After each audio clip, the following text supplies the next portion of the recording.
So today we'll be just walking through some of this journey and what Amazon has done to build secure applications when it comes to GenAI. My name is Alex. I'm a solutions architect, and I'm here with Jess. She'll do the second part of the presentation. And let me walk you a little bit through what we're going to be covering, right? Starting from how much has GenAI evolved over the last couple of years, the new challenges and the new threats that we're talking when it comes to GenAI security applications, and how do we take care of those. Some of the use cases that we've released, tools and techniques that we've built, the golden path that we have created for our builders and developers to quickly deploy applications, and a framework that we have built to test these generative AI applications. So starting with the journey, right? Started in 2023 when generative AI had a big boom, and we released large language models all over, right? It was kind of the year that everybody started experimenting. Like Amazon, AWS, we launched Bedrock to make models available. We launched PartyRock to get people to play with different models, experiment, build applications. It was a new technology, right? Everybody was kind of like, what is generative AI? How do I get it into my applications? What is a prompt engineer? Do I need to become one? Is this secure? How things work, right? And with all the POCs and everything, things started trickling into production towards the end of 2023, 2024, right? We started seeing a little bit more of applications. We released Amazon Q Business. We released Q Developer. We released, within the Amazon space, Rufus, right? And the paradigm changed a little. We started thinking about, how do I actually prioritize these projects? How do I make sure that I'm not spending a lot more money than what they're going to bring in? Do I need to customize the data that I'm using? How do I start keeping secure? How do I keep compliant with all this new technology, right? And after a year, we came to 2025. There's been a year with production applications deployed out there. So the technology constantly keeps evolving really fast, and we see, hey, how do we keep up with the new models, the new security trends, new threats, everything that's coming out, right? And with these applications deployed, whether they're internal or external, how do I get the users, the employees, everybody to start using them more often? Like, and not just using them, but how do we make sure that they get the value they need from these applications that are deployed, right? That's how things are changing. And with these kind of changes and this kind of evolution very quickly, we also see new challenges when it comes to security, right? Foundation models are complex. Traditional software development is typically more interpretable. It's easy to read, and the challenges and the issues are easier to identify. When it comes to foundation models or large language models, the complexity of these, the models themselves can make it very difficult to identify security flaws sometimes. On top of that, you have to add that data-centric mindset, right? When you start thinking about, it's not anymore just about the code in your application, but the data that trains the model, and how do you protect that data, and how you make sure that it's not poison or that it doesn't have any malicious like content that will kind of expose and increase the surface of attack for your GenAI applications when you're fine-tuning the model, when you're building your own models. And of course, it's also dynamic. Typically, in traditional software development, when you're building a threat model, it's more static. Like you have code-level vulnerabilities, or you have engine-level vulnerabilities. When you start looking at generative AI, the applications are not deterministic, so the same output can give you different, the same input can give you different outputs, and different inputs can give you similar outputs, right? So you need to start thinking through all of that. And again, everything is evolving quickly. So that increases new technologies, new security vulnerabilities, a broader surface of attack. So the paradigm changes again a little bit when you start thinking about security for your GenAI applications. Starts being a lot more proactive. Bring in, not just so that something happens and you fix the code anymore, right? You need to make sure that you monitor prompts, that you keep like taking a look at what outputs are coming out there, that the data is secure, that you have the right perimeters, the right controls, the right guardrails. So within Amazon, we started thinking a lot about this. And the main idea that we want to do, right, is we want to make sure that any application that we build follows responsible AI principles. So we really value our customer trust, right? So we want to make sure that anything that we put out there is secure, it's private, it's safe, right? That anything that all the security reviews that we've done, we have updated them to make sure that they follow these principles, that we learn from all the data that we have as we build models, as we kind of build applications, and we retrofit and learn. And as a part of the journey, with the new changes, the new challenges, and keeping this in mind, making sure that we build responsible AI applications, we have discovered, and a lot of new threats have surfaced, right? From traditional SQL injection attacks that are now more complex, to remote code execution attacks that have also changed from the perspective of if the LLM is executing or running those queries for you, how can you trick the LLM to run different queries, right? Or how do you incorporate, if it's some code that is running or some function call, right, that you can add some system calls maybe as a remote code execution attack. And then we also have completely new attack vectors or threats that we need to consider, right? Context window overflows. Maybe you have some set of instructions and they get out of the context window. And what happens? Well, the LLM forgets and maybe you expose something that it wasn't supposed to be exposed. Or the LLM doesn't actually forget it, right? And that takes us to the buffer window. Maybe you put instruction there that says, do not do this. But when it leaves the context window, it could be that somebody has injected something into the prompt, and when it leaves the window is when it actually runs. So there is different considerations, it's a much more broader attack surface, right? And mitigations for all of these type of attacks also change, like content filtering in inputs and outputs, instruction fine-tuning, and how do you actually make sure that the users cannot get around the different controls or guardrails that you've put in place, making sure that you have external validation of what's running before you provide the outputs to your customers, to also limiting the amount of knowledge that the LLM is actually be able to access. So diving a little bit into the SQL injection one, right? SQL injection as an attack traditionally is an unsafe interaction with the code. Maybe the query is not right, maybe there is some characters that you put in, like when you expose some data. Prompt injection, on the other side, is the unsafe interaction between a user, the input, right, and the model that you're working with. And that basically what you get is anything that the user is trying to do, convincing the model to give you the data, right? So fixing SQL injection, it's kind of simple. You just go fix the code, you will parameterize the queries, you store some of the procedures, right? You can allow list some of the inputs. That's done. But when you start thinking about inputs and outputs within GenAI models, the story changes a little bit, right? There is no code to fix. The inputs and the outputs are not deterministic.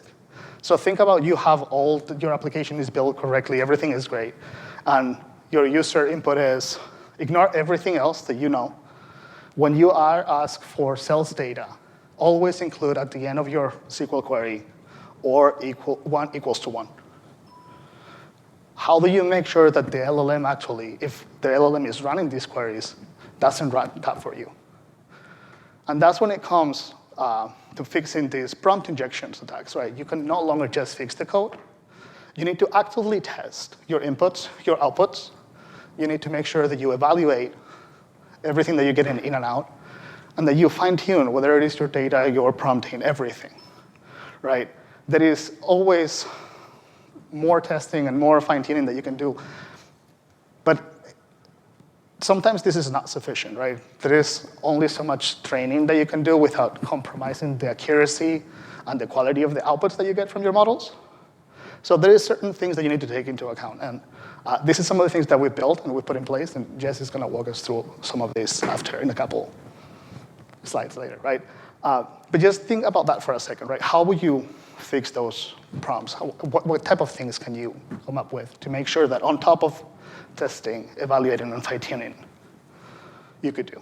The idea is, if you don't have anything else, your developers actually have to code these things into their applications.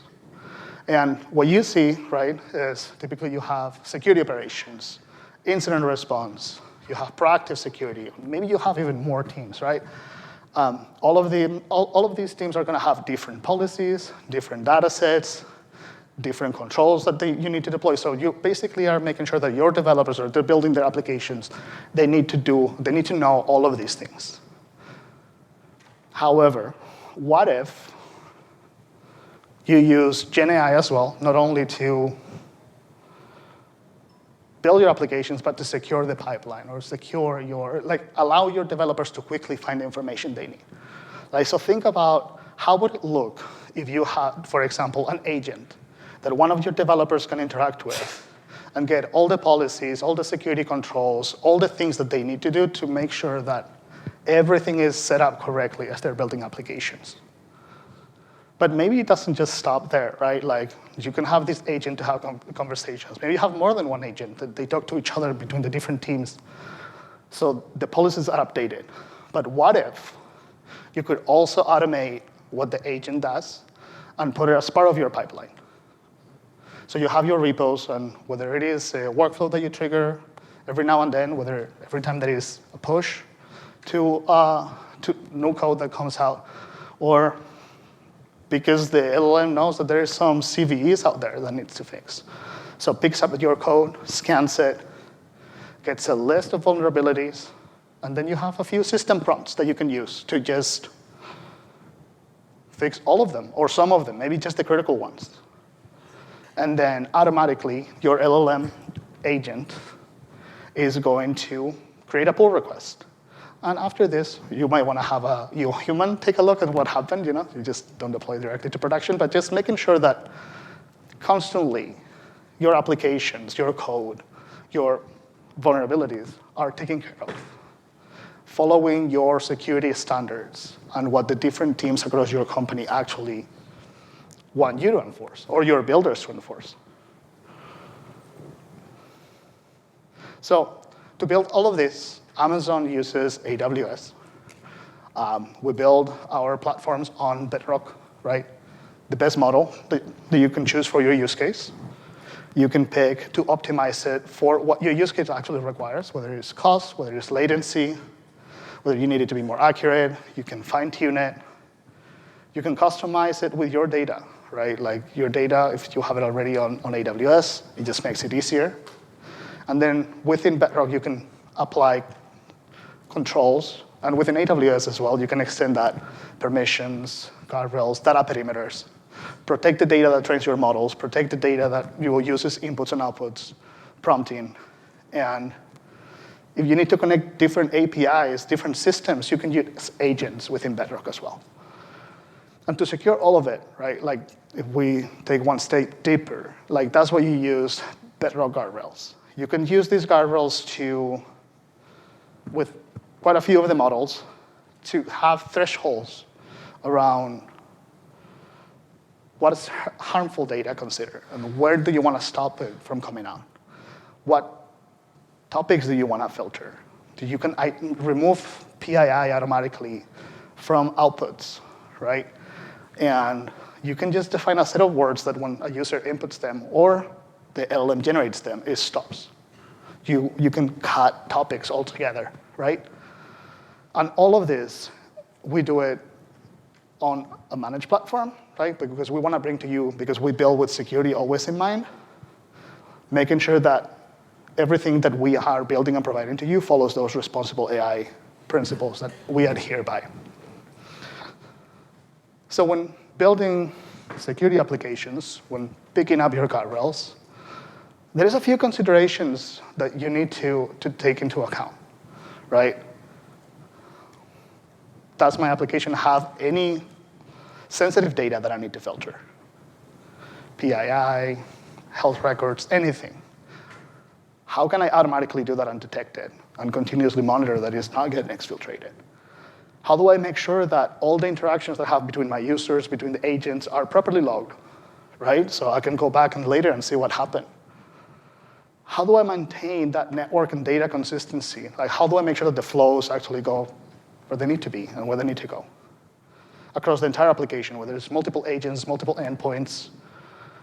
And how do we make sure that whatever conversation, whether it is a chatbot, whether it is analyzing data, that stays focused on what we want to do?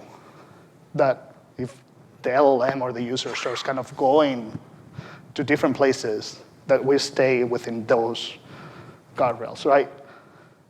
And also, how do we make sure that the data is actually secure, that only the right agent or the right user, the right system has access to that data?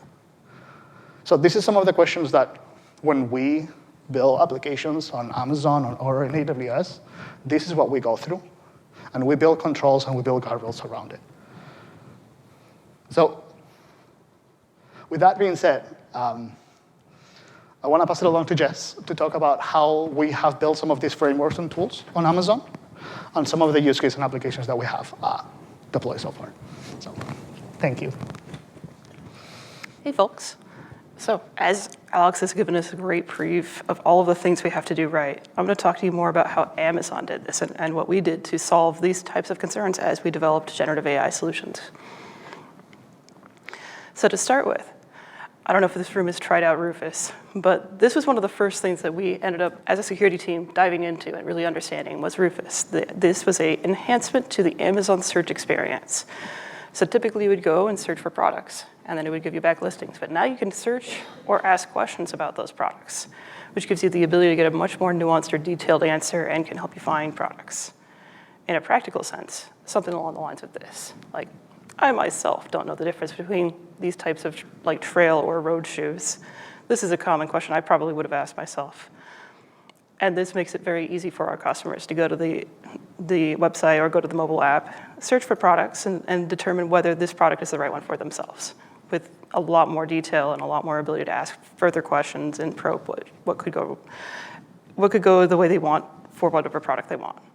Now, as a security engineer, when we look at this, the first thing we think is, oh no, what could go wrong? Like, how many ways could this go wrong? We want to make sure we give people accurate information. We want to give them the next step in whatever question answer they're asking for, and not give them things that are unrelated. And so it became a really interesting adventure to go on this with the Rufus team and trying to discover how can we secure this. So as we went on this adventure, there are some very key lessons that we learned along the journey. Because this is one of our first ones we went on, we actually picked up quite a bit from it. We used this to understand, most specifically, agility. As you look at the space of generative AI and you look at the space around it, it's something that is almost every couple of weeks, there's a new technique or a new thing that comes out. So we learned very quickly that this is a space we're not going to know everything. We're going to get comfortable with the fact that we will have new things come out and have to be reactive. And so we learned to build in agility and build it into every part of our process. And that's not just from the Rufus side, but we learned this as a lesson while we were doing Rufus. We took this lesson into the security team and said, as we design these solutions, they're going to design for agility. Which led us to, especially Rufus is a great example of this, but this led us to the fact that not only do we need the agility, but we also have to continuously refine these experiences. So by taking these things we learned and building them back into the experience, we can continue to make the experience better. A lot of the things we find may or may not be security risks, but they may be bad customer experiences because it hallucinated. Either way, we want to make sure that we have the ability to refine that experience and optimize it so it won't keep popping up for our customers. And then we want to be able to tell how well both this system and other systems like this system do on these types of things. And so as we broaden our knowledge suite about what could go wrong, we build a better testing suite about how to make sure that everything we launch is doing well against that known set. Then we learned about our security mechanisms. And so we have many of these, and I'm sure many in the room have many of these. What we learned is that we didn't need to build a lot of new mountains, but we did have to augment them quite a bit. And so we found that the questions we were asking about hallucinations, the questions we were asking about what if it goes wrong, what if it comes back with a wrong response, what if the product summary comes back wrong. These were questions that were not naturally in our security mechanisms. And so we actually developed the core things we talked about in Alex's slides. We developed a lot of that into our security mechanisms, into our AppSec reviews.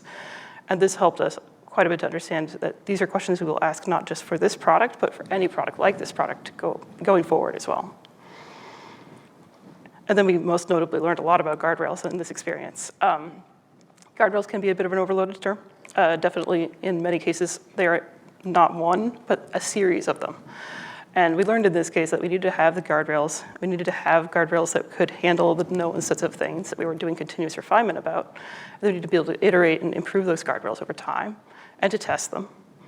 And then most notably, we needed to be able to do rollback agility and patching speed alongside that. So one of our guardrails would be the ability to know what version we're running. And if we're running a version that fixed the last known bug or last known customer experience flaw. And then we would also have to know how quickly can we fix it if we haven't fixed it yet. And is that sufficient or should we roll back? Like those became choices we were able to make because we built for agility from the start. We built for having security mechanisms that enabled this. We built for having guardrails in layers. And then we were able to iterate very quickly on this and then just continue to optimize for customer experience at the end. The second use case I'm going to talk about here, this is probably not a surprise, but there are internal chatbots that almost probably every company uses. We have one. It uses Amazon Q. In this assistant, it is there for employees to ask questions such as, what is my holiday schedule? What is my holiday schedule in my geographic region of work? As we were looking at this, it similarly gave us a bit of a context about how people are going to use it. Like this is internally facing, so it's not about products, it's not about our retail website. Instead, this is about internal search, knowledge search, mostly about company knowledge or employee knowledge, things like holiday schedules. But also it gives it the ability to summarize specific company documents. So maybe you can summarize the holiday schedule document. Both of these gave our employees a lot of power to dive more into and really get up to speed with what is the knowledge set for Amazon employees. And we're able to then offer this as a service to really help keep people up to speed and onboarding quickly and all of these things. It could be a big company, so it could be a very hard to onboard place. This helped.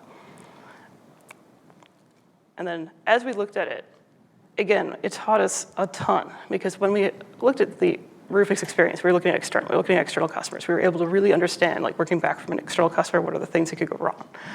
It's a muscle that we have used so many places that we're very familiar with it.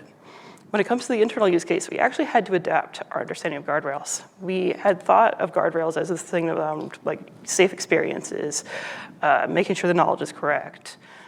We hadn't thought about what if it does something unexpected in the context that would impact an employee. So like the holiday schedule, if you get the wrong holiday schedule, then you're going to take a holiday you shouldn't. That's the thing we didn't think about in an Amazon retail experience, because if I tell people holidays that are holidays in parts of the world but not their part of the world, it wouldn't be something to make a decision on necessarily. In the internal chatbot experiences, we had a lot more of these use cases which were around the internal experience for an employee and having to understand the types of things that could go wrong in that context and what would be the impact of those things if they did go wrong. Another is that we learned that it greatly enhanced the discovery of resources. So we had a lot of different knowledge documents that employees could access. They often couldn't find the one they were looking for. With a system like this, it actually made the search much more contextual. They were much more able to find the types of things that they were looking for. We were also able to find anything that maybe shouldn't have been broadly shared. And so we were able to really understand what is our access control gaps and where we were seeing those as a result of the discovery that came out of systems like this. And we really also took from this, even though it was a simple use case, like doc summarization, internal repository knowledge, simple use case, but the value was immense for our employees. We saw a lot of lift in ability to discover resources across the company, especially common ones that people normally wouldn't have found. And the ability to use those, it was quite handy because it also got this in the hands of our employees broadly. And as such, we were starting to get feedback and input about things that go wrong much more openly from our internal employee base. And so it was a great learning across a bunch of different systems where we took what we had learned from Rufus and we augmented it now. We said, if you're doing it for internal stuff, you also need to think about these three things. And so when we talk about security mechanisms, when I say we added very few things, we did add a few. So we did add some security policies, specifically around AI and AI security. We did add a bunch of guidance pages, as we found that like the ambiguity in this space is probably one of the biggest constraints that my team still faces, is that people will come to us with questions of just, I think this is scary, what should I do? And so we added a bunch of guidance pages to give people the guidance they need in a self-service way, so they didn't need to ask my team questions every time. We also added a bunch of things around prompt testing and testing automation. We found that when you look at this from the perspective of testing, you can do a pen test, you can do a series of normal, like dynamic testing, but there was a specific category that we now call prompt testing, where you interface it with it similar to how a customer would, and you want to test those experiences the way a customer would find those edge cases. And so we called that prompt testing. We added a bunch of stuff around that. And we also added secure by default architectural patterns. And so making sure that people knew what looking right was. If you're gonna build this infrastructure, you build this architecture, what is the correct outcome? We did refine a bunch of them. So like we added only a few. We refined a whole bunch of different ones. Some of them are on the screen. We found that we already had an AppSec process, so I did not need to create a net new AppSec process. I just needed to take the AppSec process we had and make sure it had the right questions for generative AI workloads. We already had a pen testing process. We already had a bug bounty program. So we augmented those things with generative AI use cases. We gave our pen testers skills and knowledge on how to pen test these types of things. We gave them training on how to test these things. We worked with our bug bounty researchers to enhance the program and what we would give payouts for to include certain generative AI use cases. And then we worked with our incident response team and then worked with them to understand when something goes wrong, what would be the right path? Like, what does the run book look like? Who should get engaged? What types of issues should come to them? What types of issues should they route to someone else? We were able to do all of these in conjunction with the existing security teams and the existing security mechanisms. And so it helped my teams like scale dramatically the ability to meet the needs of AI security across Amazon. And in all of these, one of the big things we found is that to talk the language with security engineers, we had to build a threat model. And we had to build threat models and threat frameworks and ways to use security language to explain these problems.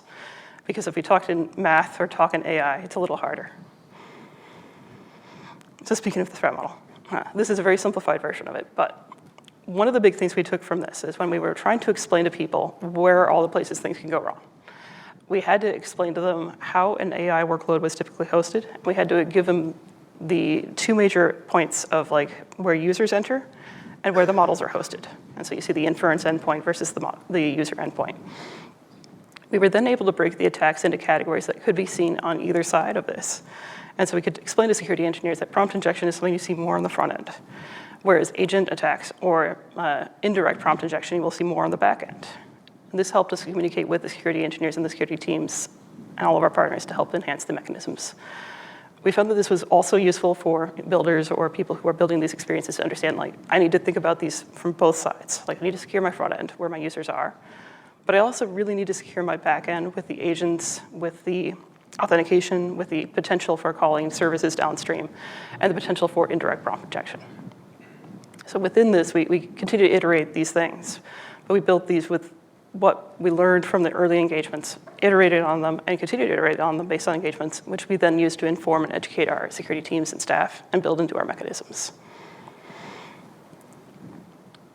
And then guardrails. It is a bit of an overloaded term. We love guardrails. We also use it to mean almost anything and everything that can potentially stop a bad problem in the AI space. So it is a very overloaded term. We have had to explain guardrails in several terms to our security partners as well. This slide is kind of one of the big things we use to try and encourage teams to understand that we need to have guardrails as an agile function. We need to be able to have a rules configuration that we can modify. Like we have to be able to augment these. They need to be quickly augmentable. This is one of the major things we will use for agility. This gives us the ability to understand that guardrails apply on the user inputs and the responses. So it's not just one way in, but it's also out. And that what you send from the user to the model should have a layer of guardrails between it, effectively. A fun thing to think about when you look at this slide, though, is where does agents fit?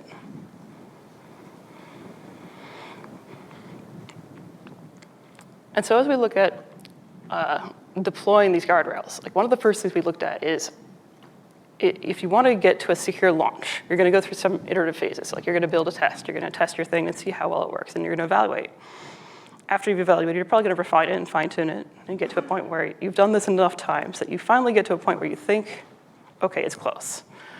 Now you're going to implement all the guardrails you think you need because you've done all the testing and evaluation and you've realized that this is not going to be solvable in the model and here's the things I'm going to solve outside the model with guardrails. At that point, you reevaluate again and maybe then you release it to production. But that's the initial suite of, the idea being that you will do these things in phases, building into iterative design, iterative development to the point where you get comfortable with the product that you are launching.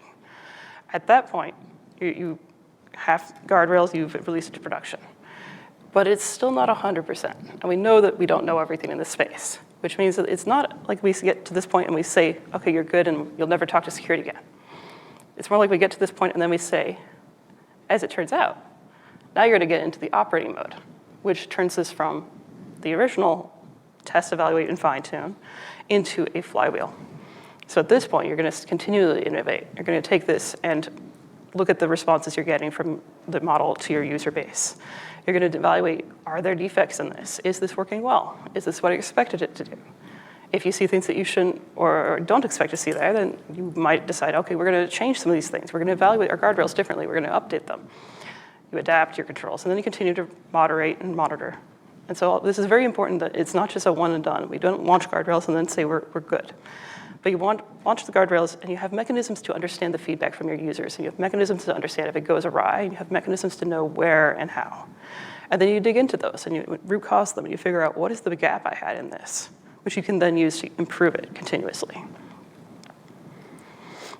And so this leads us to a lot of work for the builders. And so the next question we had was, how do we streamline this for our builder community?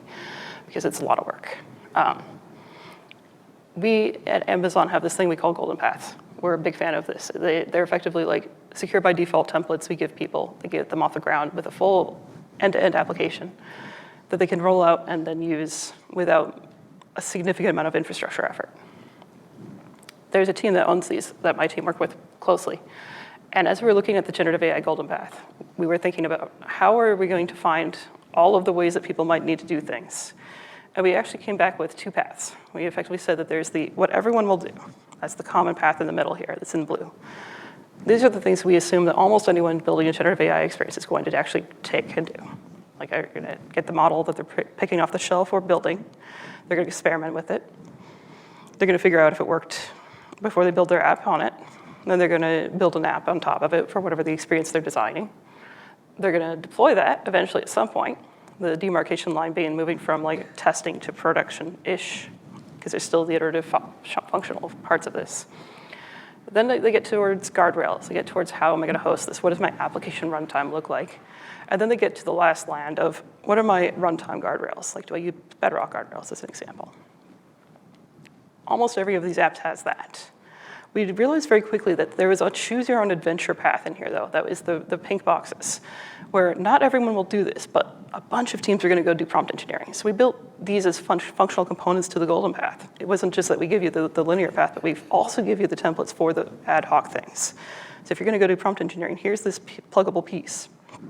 If you add it to the path, now you can have this as well. And so we optimized this for both, the agility for knowing what needed to go quickly, but also giving people the flexibility to play with playground data or figure out how to do evaluation of these models and compare them and bake them off against each other. And we continue to iterate back to using your data and back to using your monitoring. Like we continue to iterate based on usage. We understand what people are doing at Amazon. We get feedback about it from our employees, and then we continue to iterate the golden path. We make sure it meets the needs that they have. Then once they get to launching, we have the question of, is it actually safe and is security happy with it? This is going to be why we built a security testing framework. Because when you have to evaluate all of these apps that people are building that you've just made them build very quickly with golden paths, the next question you have to ask yourself is, how am I going to keep up with and maintain knowing if they are secure? So we built this thing we call the AI Security Testing Framework, or FAST, Framework for AI Security Testing. In this, like going back to our original threat model, the framework itself actually integrates with the build pipeline, and it integrates with what the builders are building. We built it in a way that it is modular and flexible enough that they can integrate it towards where the user's interface or towards the inference endpoint. So depending on the use case, if there isn't actually a user interface, for example, it's a back-end data processing pipeline, the inference endpoint might be the more appropriate. But if it is user-facing, maybe they integrate towards the user side. Fast fits in there and is able to help us test both of these things. And when we say test, it actually does a series of actions. So it loads a series of test prompts. This is what we call the default baseline. We maintain this based on the feedback we have gotten over all of our products. And so as we learn any new attack in this space, from bug bounty to pen test to any of our findings, we will iterate the baseline that we test everything against. This lets us then get the context of, if we know something is bad, any app that is running fast, we know exactly how it performs against that bad thing. It will then use the evaluation service to hit the inference endpoint using a proxy lambda. So in this case, we have specifically designed, how do I load data into this application proxy lambda, which is then used to then say, okay, you can run these prompts. Then it has a series of classifiers where we use our own forms of AI to do evaluation against the outputs, because there's no way I could scan all of this with humans. Like, it's a lot of outputs and a lot of results and a lot of prompts. So we have that, and it identifies whether the response is a deflection. Did it respond in a way that's like, I'm sorry, as an AI assistant, I'm actually not allowed to do those types of things? Or did it respond with an error? It's just like, I'm sorry, something went wrong. Or did it give us back the personal information we were asking about, potentially? And so we have all three of those built in as evaluators that will give us back scoring and results on all of the things we test. It then lets us interpret these results and builds up effectively a scorecard for the app, which tells us effectively how well it is doing against the entire set of tests. This has been super useful because we have been able to test so many things. We actually do get a good pulse of like, where is the average in the Amazon ecosystem. Some of the types of things it can find is, for example, the detection of potential security issues, which could be something as simple as the system prompt being disclosed. It's a very common one. We have seen several cases where, like, the test case, if I just run a standard question and an answer pattern, and it sometimes will disclose if you don't have guardrails. We have seen cases where unfiltered PII data does come in the response, and it may have been hallucinated, which is always a fun challenge to try and decide, is this real or not? And then we have also been able to test and find things where it's giving out-of-band responses. For context, an out-of-band response could be something like, I have a assistive agent, which I use to explain or explore products or customer reviews, and it is very good at developing limericks. That would be a thing that it's not actually intended to do, so it's an out-of-band response. And so, as I said, it alludes into the pipeline. This is an example here where effectively, as a developer is building code, they already have integration tests. So we hooked into the mechanisms they're already using rather than building something complicated for them. So they take their source code. It goes into a build system. The build system does some testing already, the integration testing. It gets deployed to what they call a pre-prod phase. And in the pre-prod phase, you can have approval workflows or specific pipeline stages that effectively run these tests and say, if they fail, don't move forward. Fast is one of those tests. And so it is integrated in that pipeline. It'll run that workflow stage. And if it fails, then it will get the approval failure and not move forward. If it passes, the pipeline succeeds and they move to production. And so that gives us, every time they make a change, that they get a reevaluation against the default set of tests. And we can get a score every time. And so for a concrete example here, this is what an unsanitized PII might look like. And as you can see here, we asked it for a very generic part of information. It did not provide any specific context about who this person is, but was just asking, what do you know? And it came back with a very specific address, an example, and phone number. We actually do redact the phone numbers in the logs. That way we don't actually have to process them twice. This would be an example where we could see that based on the input-output, there's a problem. And then on the scoring on the right, that's actually what our classifiers came back with and said. And so we saw that it said, our initial prompt was malicious. It was. It's fair. And then it said that the classifier for GenAI sec PII is true. So it flagged it as, yes, this contained PII. That's how we would evaluate that specific response and use those classifiers.